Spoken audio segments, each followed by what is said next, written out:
Hi friends, నమస్తే. Welcome to honours kitchen. Chole masala curry తయారు చేసే విధానం షేర్ చేస్తున్నాను. ఇప్పుడు వరకు కూడా నా ఛానల్ సబ్స్క్రైబ్ చేయని వాళ్ళు సబ్స్క్రైబ్ చేసుకోండి.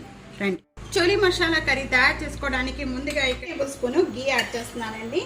1 టేబుల్ స్పూన్ ఆయిల్ యాడ్ చేస్తాను. 1/2 టేబుల్ స్పూన్ జీరా, కొద్దిగా దాల్చిన చెక్క, 2 యాలకులు, 2 లవంగాలు, 2 ఉల్లిపాయలు ఇలాగ పేస్ట్గా కచ్చిపిచ్చిగా నూరుకొని వేసుకోవాలండి. బాగా మెత్తగా చేసుకోవద్దు. ఉల్లిపాయ పచ్చి స్మెల్ పోయేంత వరకు కూడా వేయించుకోవాలి. ఉల్లిపాయ ఈ విధంగా వేగిపోయిన వెంటనే కూడా 1 tablespoon ginger garlic paste, tomato puree 2, 1 tablespoon dhania powder, 1 tablespoon jeera powder, 1 tablespoon chole masala powder, 1 tablespoon garam masala powder, 1 tablespoon red chilli powder, 1/2 tablespoon పసుపు, 2 టేబుల్ స్పూన్ వాటర్ యాడ్ చేస్తున్నానండి. ఈ మసాలా అంతా కూడా బాగా కలుస్తుంది. ఈ ఆయిల్ అంతా కూడా సపరేట్ అయ్యేంత వరకు కూడా మొత్తం కూడా కుక్ చేసుకోవాలి. 2 టేబుల్ స్పూన్ ఇక్కడ పెరిగేస్తున్నానండి. మామూలుగా ఇది ఫ్రెష్ పెరిగానండి. ఒకసారి బాగా కలుపుకుందాము.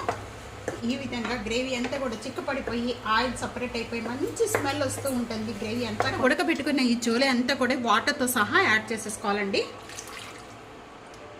ఒకసారి బాగా కలుపుకుందాము. మూత పెట్టేసేసుకొని ఒక 5 మినిట్స్ వరకు కూడా బాగా మగ్గించేసుకోవాలి. గ్రేవీ చిక్కపడేంత వరకు కూడా మధ్య మధ్యలో మూత అనేది ఓపెన్ చేసుకొని కొద్దిగా కలుపుకుంటూ ఉందాము.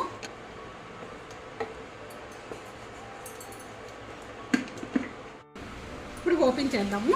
అంతా కూడా బాగా సపరేట్ అయిపోయింది. గ్రేవీ అంతా కూడా చిక్కపడిపోయిందండి. ఈ విధంగా చిక్కపడిపోతే రోటీలోకి అన్నింటిలో కూడా బాగుంటుంది. ఈ విధంగా చిక్కపడిపోయిన వెంటనే కూడా కొద్దిగా కొత్తిమీర, 3 పచ్చిమిర్చి మధ్యలో ఇలాగా కట్ చేసేసి వేస్తున్నాను. చోలే మసాలా కర్రీ ఈ విధంగా చేసుకోండి, చాలా టేస్ట్గా ఉంటుంది. ఇదే విధంగా ట్రై చేసి మీకు ఎలా ఉందనేది కామెంట్స్లో తెలియజేయండి. ఫ్యామిలీతో ఫ్రెండ్స్తో వీడియోని షేర్ చేయండి, లైక్ చేస్తూ ఉండండి, సబ్స్క్రైబ్ చేసుకోవడం అస్సలు మర్చిపోవద్దు. Thank you for watching.